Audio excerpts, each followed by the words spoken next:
All right, a very good afternoon to you. This is Newsbeat and we're live from the Akua Boahima studio at North Ridge. I am Ania Fompofo and we're streaming on Facebook is Metro TV Ghana and on Instagram and Twitter is Metro TV_GH. Also follow us on channel 277 DSTV. We'll take a closer look at the headlines of the stories coming up.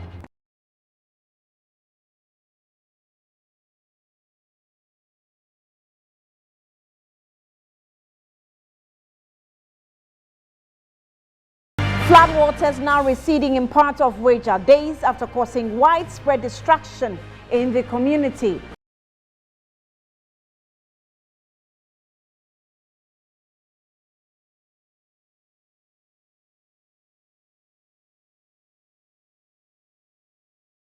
Bank of Ghana announces monetary policy rates at its 108th MPC briefing. It says banking sector continues to be resilient.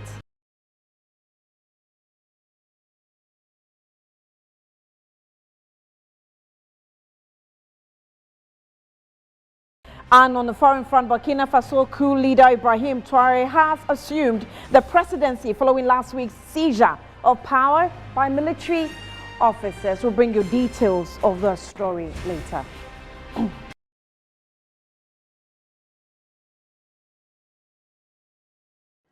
You're welcome. The news now in detail. Police have arrested a man seen in viral video assaulting a toddler. In widespread circulated video, the man is seen whipping the toddler in the presence of other men while the little boy screams in pain. The police service called on the police to help in the effort to rescue the child with a 2,000 Ghana cedi reward for anyone who will provide information to aid in the arrest of the man. Now, Child Rights NGO, also NGO International, provided an additional 10,000 cedis for the culprit. Reports indicate that the man was picked up at Akabwem on Wednesday. The child was also rescued from the house and placed in the care of the police.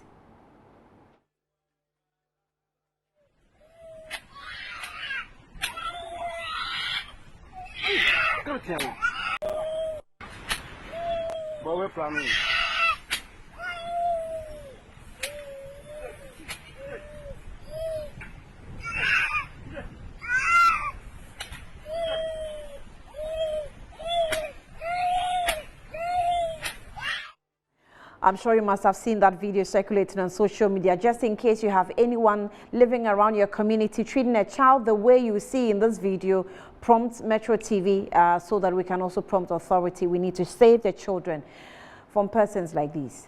Well, let's do some more stories. And floodwaters are now receding in parts of Weija, days after causing widespread destruction in the community. The victims are, however, still counting their losses at the assembly as their assembly continues to supply hot meals to them.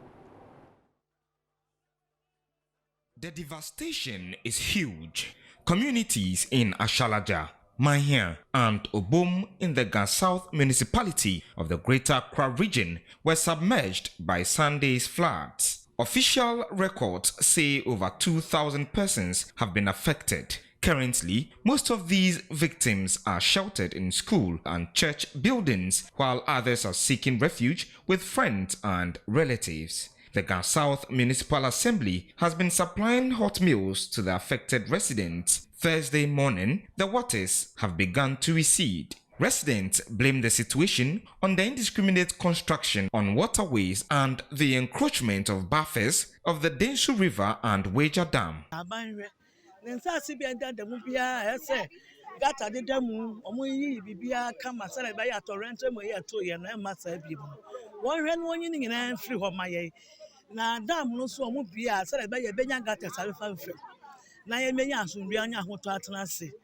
Government no oman house kakra say baby say government land no woman hwe na protect that very land no emaye na amana oha bebe no esuntwa emaye mia de me fie wa ba me ma me fie de nsi ade enye kra nsu nda so wo ho no ma yambo ochina e be hwe se be akoye mu adwuma ba nsi ade etimi 19 ekoche 100 de Avonyo Wisdom Ahmed is assemblyman for Ashalaja. So far, over the 2,000 people who are being displaced, some have been accommodated around, and some have also gone to their neighbors, some have also left the area. So we accommodated some people in some mosques in Ashalaja, and then we have some also in another school, Islamic school in Ashalaja. And we have another batch again who also have gone to reside with their neighbors in the community. The Municipal Chief Executive for Gan South Municipality, Joseph Nyani Stevens, has discounted claims that the buildings in Waterway caused the flooding. He rather suggests that the situation was caused by the spillage of the Wager Dam. He says the Assembly is assessing the situation and will put in place measures to avert a future occurrence. What has happened, it can't be as a result of the accident or the waterway, a bit count the most, the cause of problem is dam no I am man. So what I say, and a dam no map, I say a BA, so be is shown all the times a down near ma, a BA 2 gates, and they are BA 4 gates. It's a 4 gate, a BA and flooded down, and then all the million are flooded. To say, into me as a result of really and conform see that waterway so and I say it's the main idea about what is happening in the municipality. Meanwhile, the Municipal Chief Executive says that the relief program for those in distress will be operational until the situation improves. Well, Metro TV's Akwesiado is currently located at Ashalaja. He comes to you with updates. Akwesiado, thank you for your time. Good afternoon to you.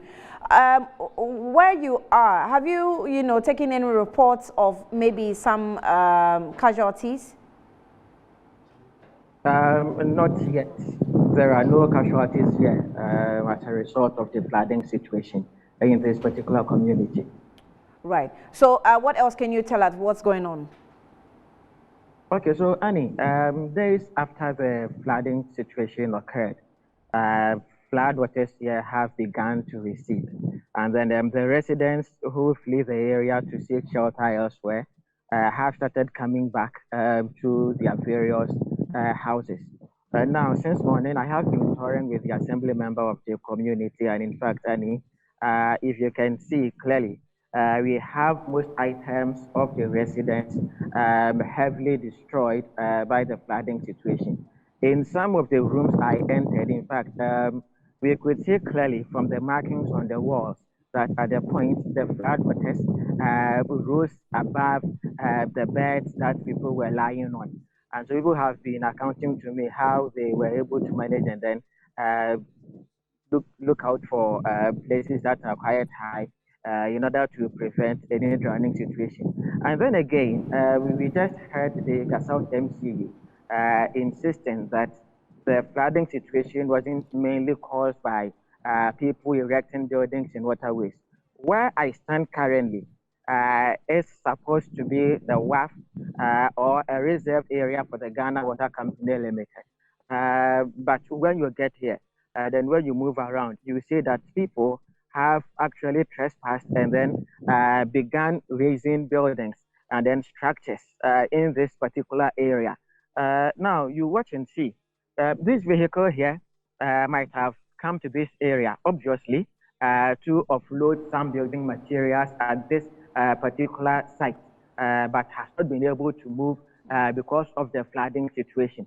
There is a fence that was being erected by the Ghana Water Company Limited to protect this place. But this place has been sold to people. People have trespassed and then they have begun erecting buildings here. So the residents also maintain that the flooding situation was caused as a result of this kind of development or encroachment. Akwesiado, if you can position yourself well, I'm kind of losing you. But let me find out. So these residents who are affected, are they waiting for the water to recede for them to come back?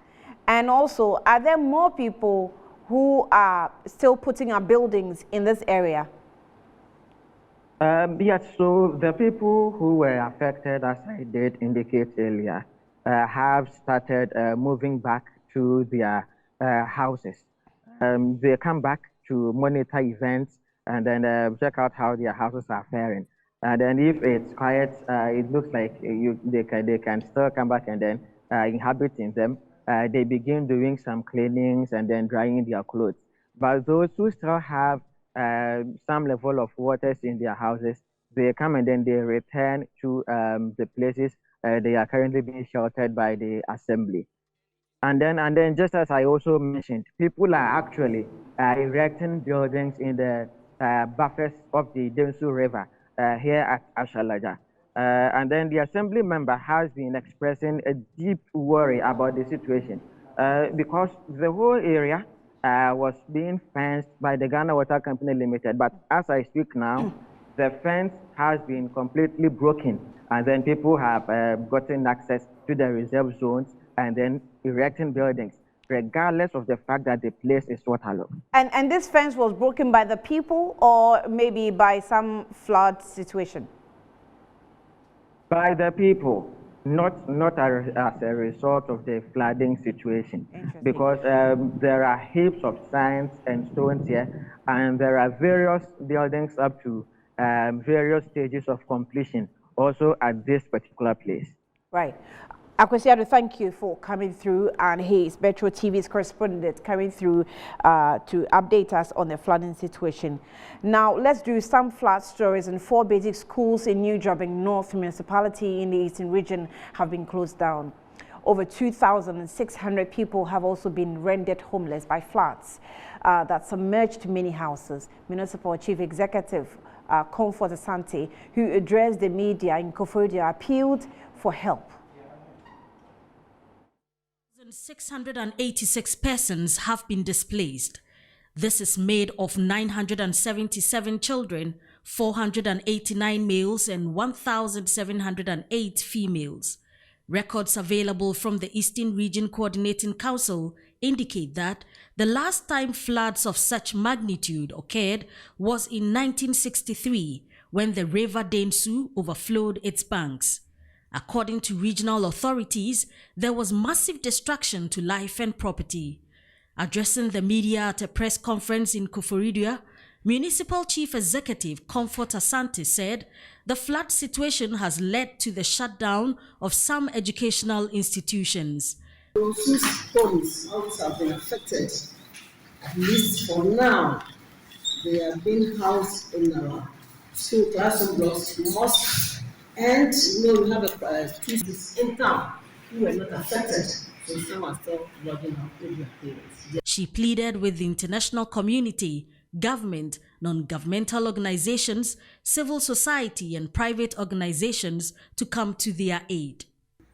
The current rains, which started last week, gradually built up and flooded downstream, making it impossible for the River Densu to contain the flow.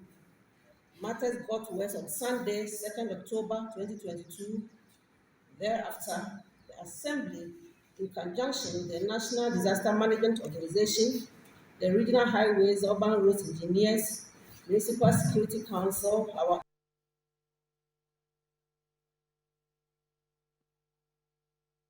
Let's check the situation in the Eastern Region as well, and we've been joined by Daniel Kankam-Chumesi. He is the Eastern Regional Director of Operations at the National Disaster Management Organization Office, NADMO. Thank you for joining us, Mr. Kankam. So, how far have you gone with your relief items? We've had some of the victims complaining that they haven't received any relief items so far. Yeah, good afternoon. Please, I am the Municipal Operations Director, not the Eastern Regional Operations Director. All right. Thank you. Thank you for that correction. You're welcome.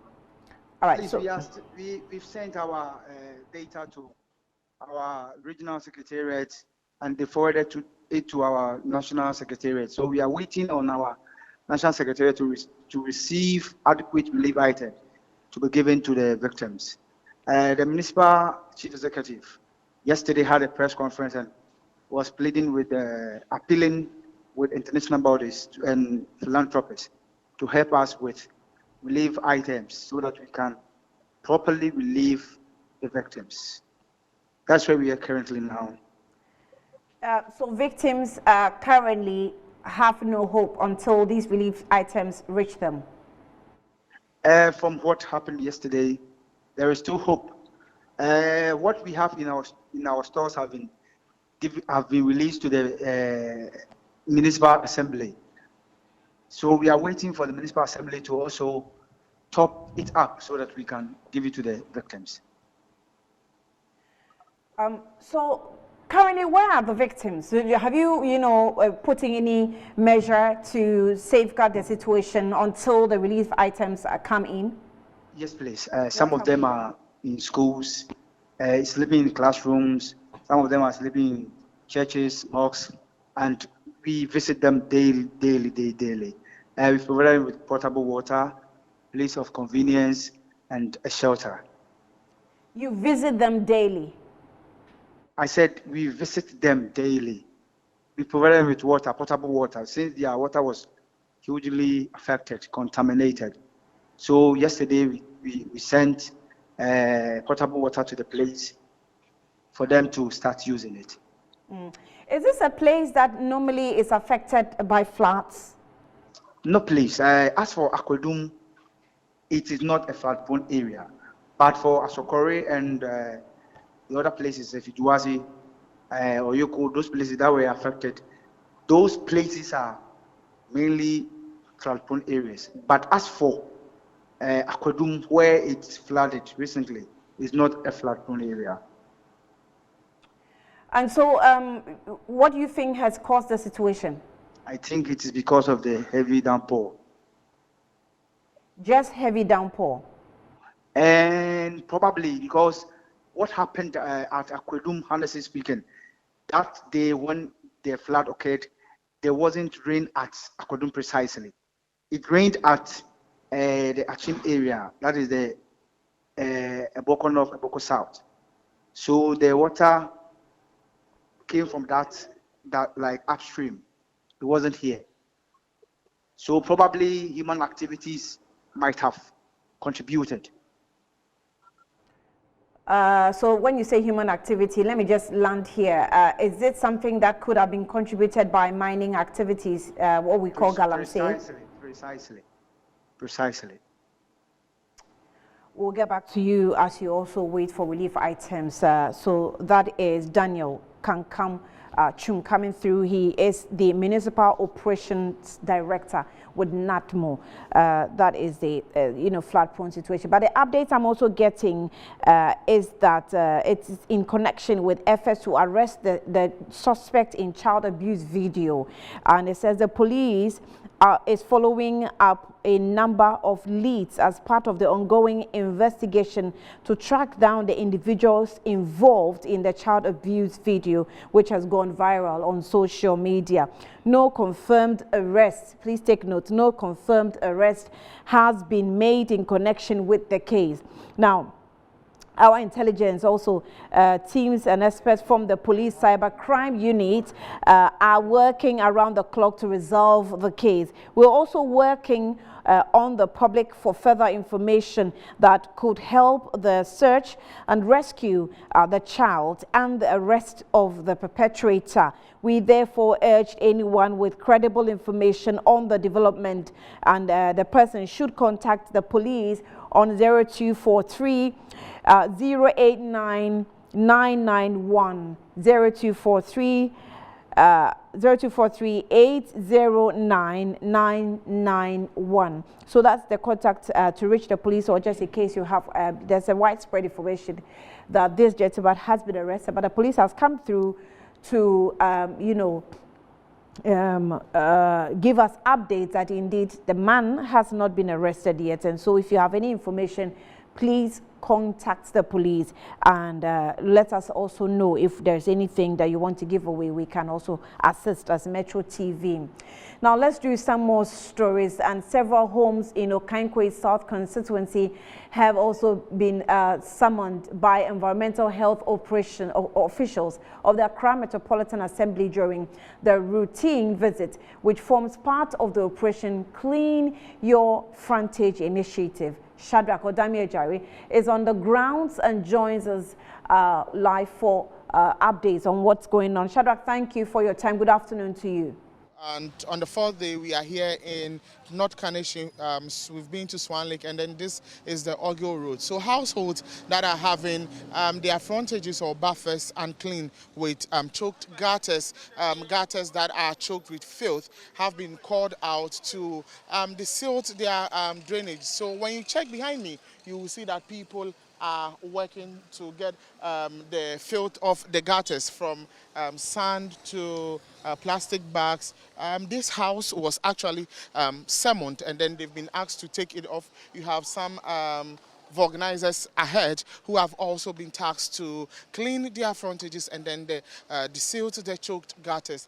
At the opposite side, we have house number GE9 here on the Ogo Road. They have some heap of rubbish in front of their house, so they have also been summoned to make sure they get it cleared off their frontage. And then if anyone refuses, the law will take its course. When you check from this side, early on they had lots of packed refuse, but the officials, the city response team, and then officials here called everyone out, and then they have collected it, given it to a tricycle to carry it to a proper place. And the other shop owners are also being warned to clean their frontages and then the gutters. Because truth is, when we came to Kaneshie, Swan Lake, and then its environs, relatively, we can confidently say the whole place is very clean.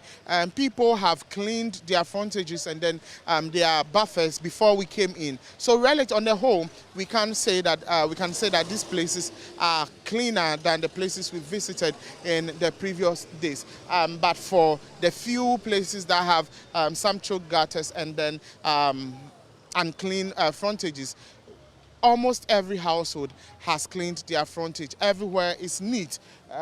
If you happen to have some filth in front of your homes, then you will be cautioned to get rid of it and then clear the whole place. So we are still on with the Operation Clean Your Frontage initiative. Bit by bit, we'll be visiting various places and then ensure that the dream of making Accra the cleaner city becomes a reality. Officers are still on the ground speaking to most of the people. My name is Shadrach Odame Ejari, Metro News, North Kaneshie, Accra. And Metro TV is partnering with the ministry, that's the Greater Accra Minister, and also Zoom Lion to bring you updates of the Operation Clean Your Frontage. Now let's give you updates of the World Cup that's coming up shortly, and we'll give you 3 facts about World Cup. The first fact that you want to know about the World Cup is that the 2002 tournament was the first ever to be hosted by 2 nations, South Korea and Japan. The second one, the oldest player to ever play in the World Cup, Egypt's Essam El Hadari. And the third fact, the fastest ever World Cup goal is scored by Hakan Şükür of Turkey in 2002. And those are your facts about World Cup coming up. You're watching News BT on Metro TV. Let's go for a break.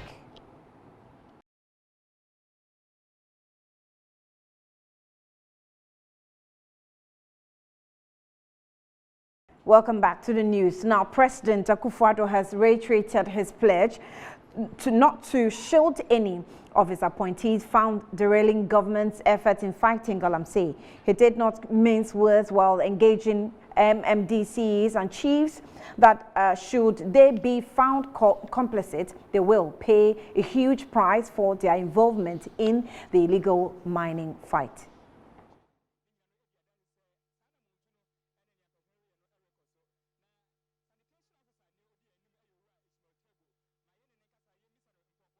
Government is waging a war against Galamsey, which has been unsuccessful so far, according to stakeholders. The latest initiative is engagement of chiefs and MMDCEs to step up efforts to support the fight, as the devastation speaks volumes. President Akufo-Addo, who is on a collision course with his appointees accused of fueling illegal mining activities in their communities, says he will not protect anyone found culpable. I'm not here to threaten anybody, but I want you to know that this is a struggle that I take very seriously.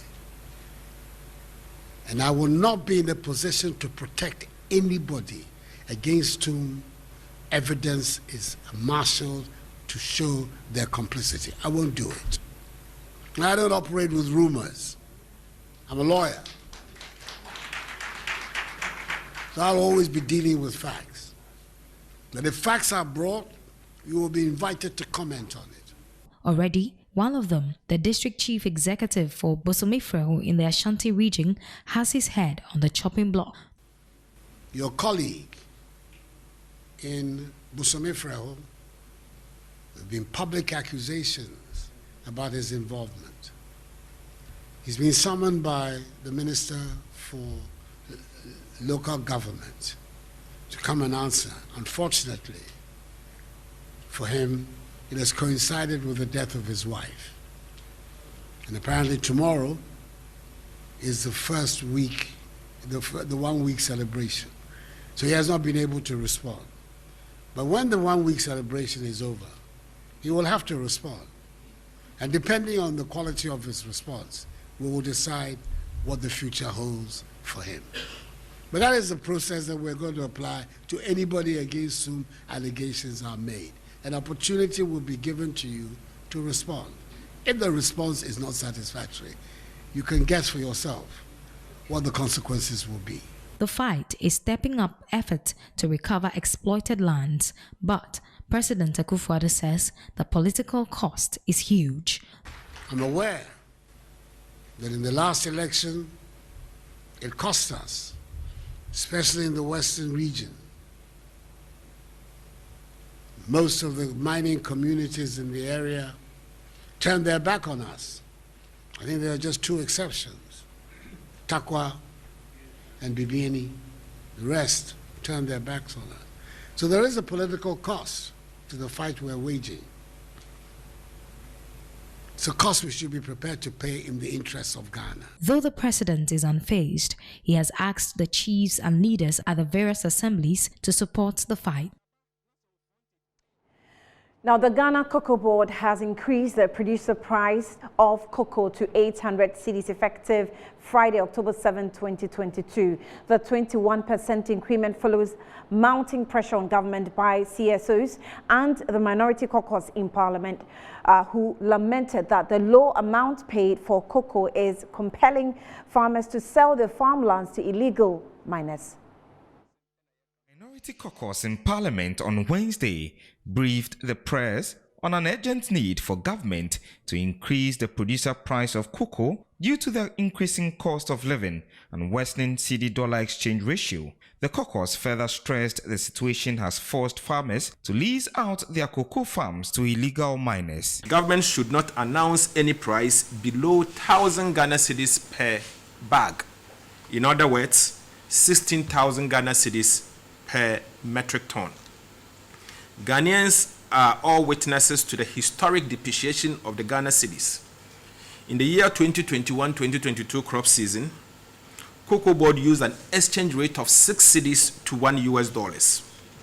We wish to remind them that the dollar is now trading at more than 10 cedis 50 pesos per dollar. Even at the dollar equivalent price, farmers and all stakeholders, including the LBCs, licensed buying companies, and hauliers, should receive higher prices and margins this year. In response, Minister for Agriculture Dr. Owusu Efeyi-Akoto announced a 21% increase in the producer price for cocoa, which has now been pegged at 800 cedis per bag. We are pleased to announce that the government of Ghana has increased the producer price of cocoa by 21% from 10,560 cedis per metric ton to 12,800 cedis per metric ton. The producer price represents 89.99% of the net FOB value. This figure translates into 800 cedis per bag of 64 kilogram gross weight and takes effect from Friday. Well, meanwhile, the Minister for Food and Agriculture, Dr. Owusu Afriyie-Akoto, has disclosed that illegal small-scale mining has only badly affected just 2% of Ghana's cocoa farms, according to him. Even though the number is negligible, the Agric Minister is still concerned about the effects of the menace on the environment. He claims these are official figures from the Ghana Cocoa Board. In terms of acreages, it's not much, and I have the evidence. The Cocoa Board did a survey. They are saying that the equivalent of 2% of land under cocoa has been destroyed by Galamsey. 2% is nothing. And cocoa is concentrated in the gold belt. Okay, so if you extend it to the north in terms of total, it's not much. What is very important is the water pollution, the cyanide and the other chemicals, mercury, which go into the food chain and end up in our stomachs. For me, you journalists, you don't talk about that, but to me that's the most dangerous part. It's not the quantity, but it's the environmental, the negative environmental impact. I'm afraid that it may go into the water in the cocoa areas if we send a consignment of cocoa to, say, Belgium, and they test there and they find any trace. They could ban our cocoa exports. So it's not so much the impact on the production as to endangering our international trade. Well, the Communications Director of the Small Scale Miners Association of Ghana, Abdul Razak Al-Hassan, joins us via phone for a conversation. Abdul, thank you for your time. Welcome to Newsbeat. Firstly, are you worried about the numerous calls to the president to ban all forms of mining in the country in the meantime, and how will that affect you if the president heeds to this? Thank you for having me, and good afternoon to your listeners. That call, some of us, we will not buy into that call, because this is an industry whereby professionals are part of it. So if some are there doing illegal activities, we don't bind everybody on one rule to say that we should ban these mining activities in the country. If they are banning, are they banning all the large-scale companies or only the small-scale? Because people are hiding behind small-scale and they are doing things which are not very pleasant.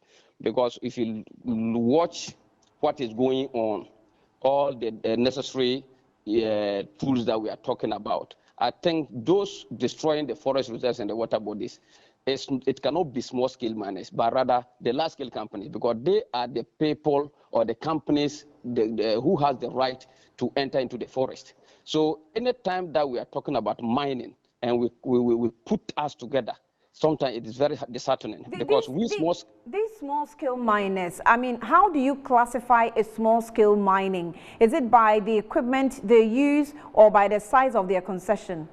It is by the size of the concession. But as for the equipment, because they've given you 25 hectares or 25 acres, it's from 2 to 25. So if you are done with your 25, you reclaim it. Then that's what it's not about the machinery that you use, but it is the size. Okay, so it means that anyone can be a culprit. It doesn't necessarily mean, doesn't necessarily matter the size of your concession. If you have equipment that a large-scale mining company can also use, it means that you can also be a culprit. We are not disputing that we cannot be culprits. There are some recalcitrant who are part of us. Yes, we agree. But it shouldn't always be small scale, because some of what I'm saying is that large scale companies, for instance, there's no law in this country which gives small scale miners right to mine in forest reserves. There's no small scale mining concession which they give to mine on water bodies. So those people in that level, getting recognizance, prospecting to prospect in the forest, they are all large scale companies. So if we are talking, let's look at the conversation, let's broaden it so that people will understand that, look, it's not only the small-scale miners who are into this destruction. So if we are fighting it together, let's see how best we all put it together and then stop these illegal activities. We are very worried we the Lancet small scale miners, because it is our business, it is what we've learned, it is the professional that we've also learned. So if people are talking about small scale and illegal mining, we are having sleepless nights.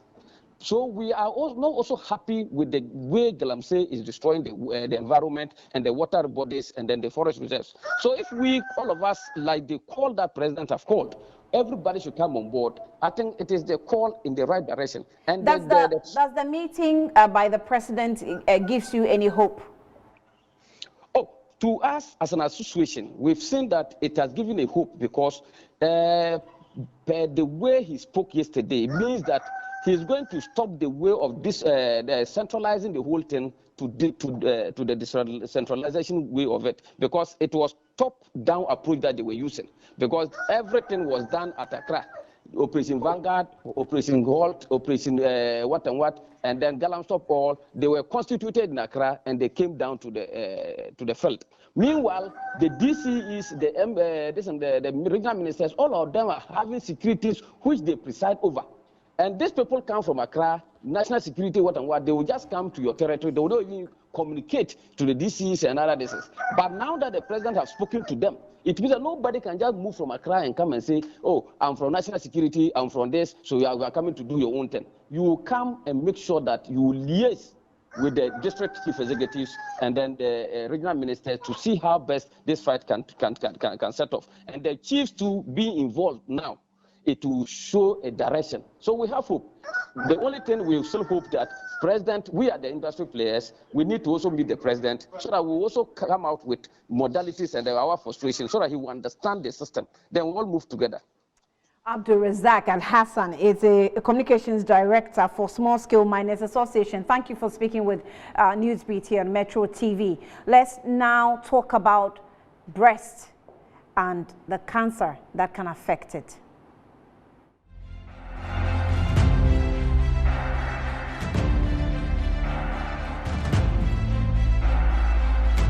Breast Cancer Awareness Month is proudly brought to you by Reflow Sanitary Pad and Baby Pull-Up Diaper and Givers Floor and WC Cleaners.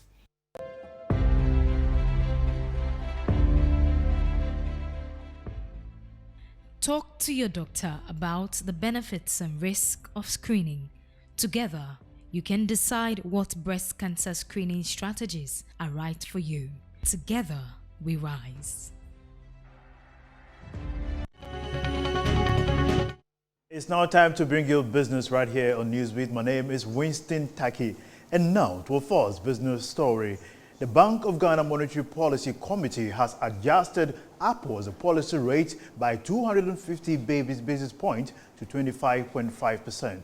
This is also announced by the Governor of the Bank of Ghana, Dr. Ernest Addison, as it waits for IMF negotiations to aid the stability of the economy.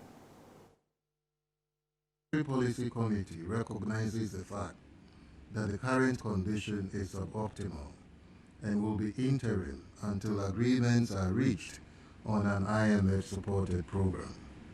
The committee assesses that the engagement with the IMF has been positive and early conclusion of program discussions will help re-anchor stability.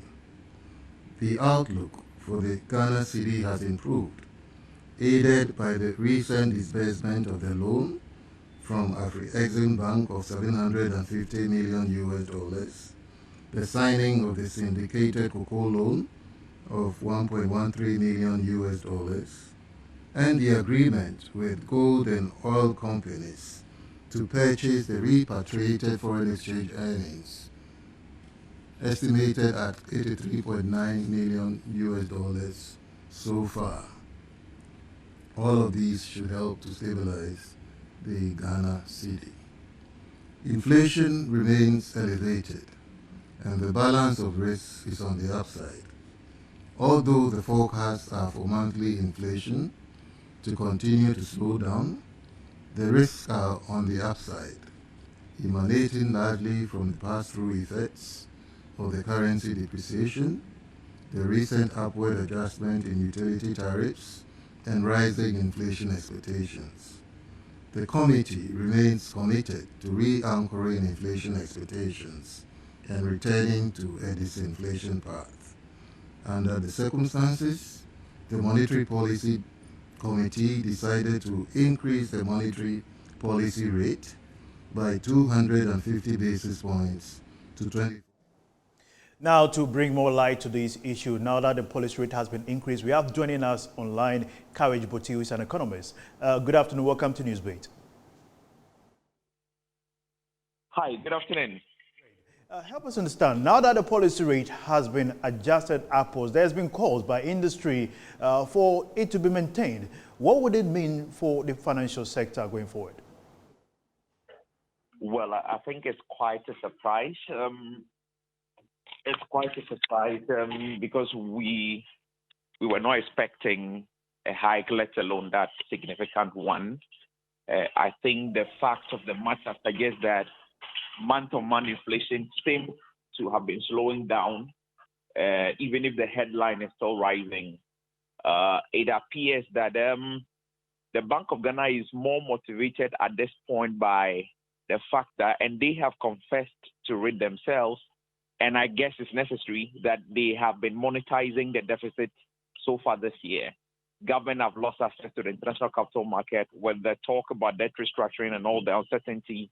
The local market is also not very friendly to the government at this point in time. There have been a number of auction failures already and all of that. So they have had to depend on the domestic banking system, some direct credits, and some central bank borrowing to finance the deficit so far.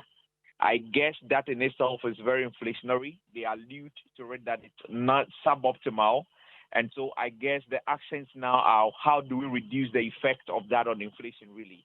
Maybe that is what is motivating the rate hikes. How will it affect the banking system?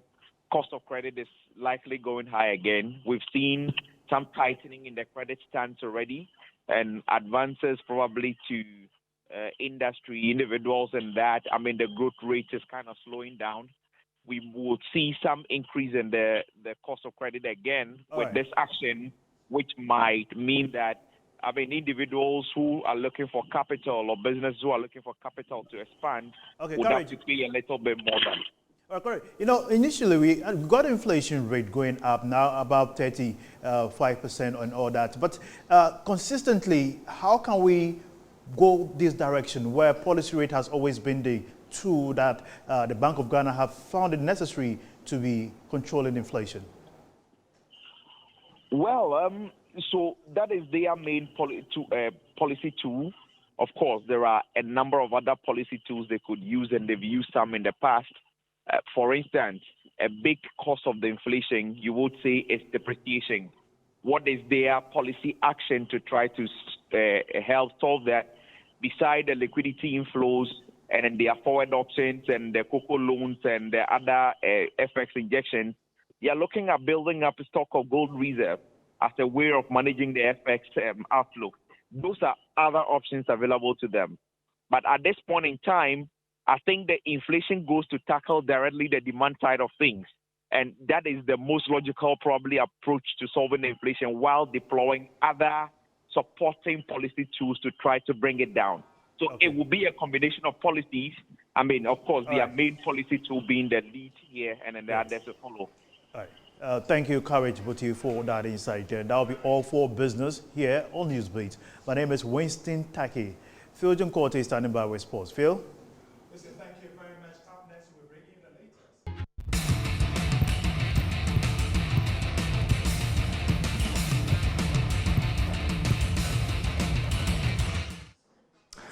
It's 48 past midday in the Ghanaian capital, Accra. It's time for sports. My name is Phil John Quarter. Let's start with UEFA Champions League results yesterday. Quite interesting in the English capital.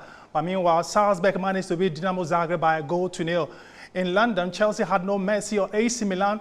They put 3 past them. In Germany, Leipzig managed to beat Celtic, the team from Scotland, by 3-1. In the Spanish capital, Real Madrid beat Shakhtar Donetsk by 2-1. At Etihad, once again, it was Haaland who was on fire. He got a brace against Copenhagen. That team from Denmark, they beat them by 5-0. And Seville are looking for a new coach. They have fired their coach because Borussia Dortmund managed to beat them by 4-1. In Portugal, Benfica shared the points with Barcelona, and they shared the points with Paris Saint-Germain, whilst in Turin, Juventus managed to beat Maccabi Haifa by 3-1. So those are results of the Champions League. Let's get a reaction from the Chelsea manager, Graham Potter. Delighted with performance, yeah, and the attitude against a top opponent. We had to play well, we had to act well. I thought we did. Fantastic football match, and to be involved in it is something I'm grateful for. But obviously to win the match is great. We need to recover now and go again at the weekend and get ready for Tuesday. I think Reece is just... With 45 days to the World Cup, let's find out how preparations are going for the World Cup, because the Chief Operating Officer of the 2022 World Cup, Colin Smith, has noted that the final preparations for the Mundial in Qatar has taken a new look. Excited than anything, I would say. You know, we have a great team at FIFA and Zurich, a great team here that we've built up in Qatar and the joint venture that we have, Q22, and also our colleagues in the host country of Qatar and Supreme Committee. And we've been working on this for years, all the planning, all the nuances. And so now, you know, it's really a feeling of excitement, anticipation, waiting for all the fans, all the broadcasters, the media, everyone that the World Cup brings together. Really looking forward to welcoming them here in Doha and getting this the World Cup kicked off. I mean, first and foremost, we're going to have amazing football, right? The World Cup celebrates this beautiful game every 4 years, and the quality of the pitches that we have in. Colin Smith is the CEO of the 2022 World Cup, saying that preparations are finalized and that the World Cup will start on the 20th of November in Qatar. That's your sports. My name is Phil John Quarty, and I am standing by for the latest in entertainment.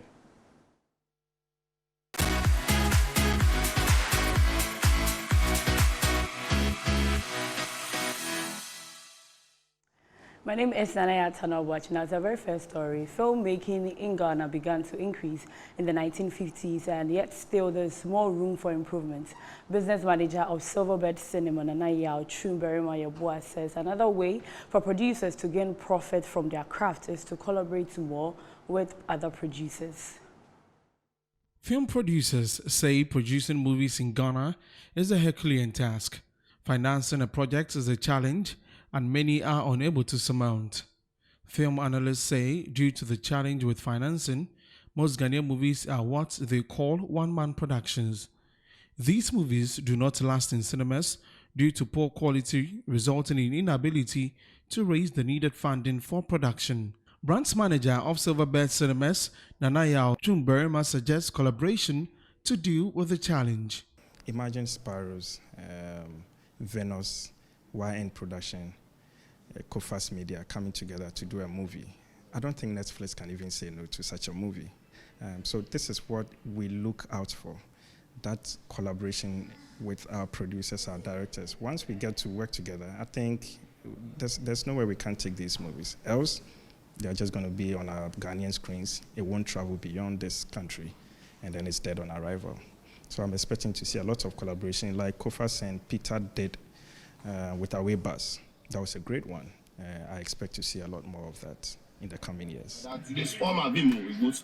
Now, away from that, the most anticipated album from Ghanaian artist Black Sherif, which got fans excited, has officially been released. The Villain I Never Was is a 14-track masterpiece which only features Nigerian artist Burna Boy. Ghanaian artist Black Sherif takes the global stage with his debut album The Villain I Never Was, which was released 6th October 2022 today via RBA Empire. The Villain I Never Was highlights Black Sherif's trials and tribulations. It took me everything to give life to this body, he stated. The one thing in my life that I gave everything up for, there is life in this body. I hope it treats you good and speaks to you like I wanted to, he earlier wrote in a social media post. The 14-track list is a combination of Sherif's native tongue of Twi and his gift for storytelling with Asaka and Afrobeats to create his own world on the album. With Soldier and Kwekwe the Traveler already having massive airplays, other tracks include the Homeless song, Oil in My Head, 45, Pray the Youngster, Sad Boys Don't Fold, amongst others. Nigeria's Afrofusion artist Burna Boy is the only featuring artist on the album. Black Sherif is scheduled to make his US debut with a performance at Elsewhere in New York City on Sunday, 6th November 2022. All on entertainment news. Annie, over to you. Thank you, Nanaya. Now let's take the international stories. Captain Ibrahim Traore has been appointed as the president of Burkina Faso after Paul-Henri Damiba was removed in the West African country's second coup in less than 9 months. The statement said Traore would now be the guarantor of national independence, territorial integrity, and continuity of the state. The World Health Organization (WHO) has issued an alert over 4 cough and cold syrup made by Median Pharmaceuticals in India, warning they could be linked to the death of 66 children, according to the medical product alert issued by WHO. The 4 products are Promethazine oral solution, Cofex Malin baby cough syrup, Macof baby cough syrup, and Maghreb cold syrup.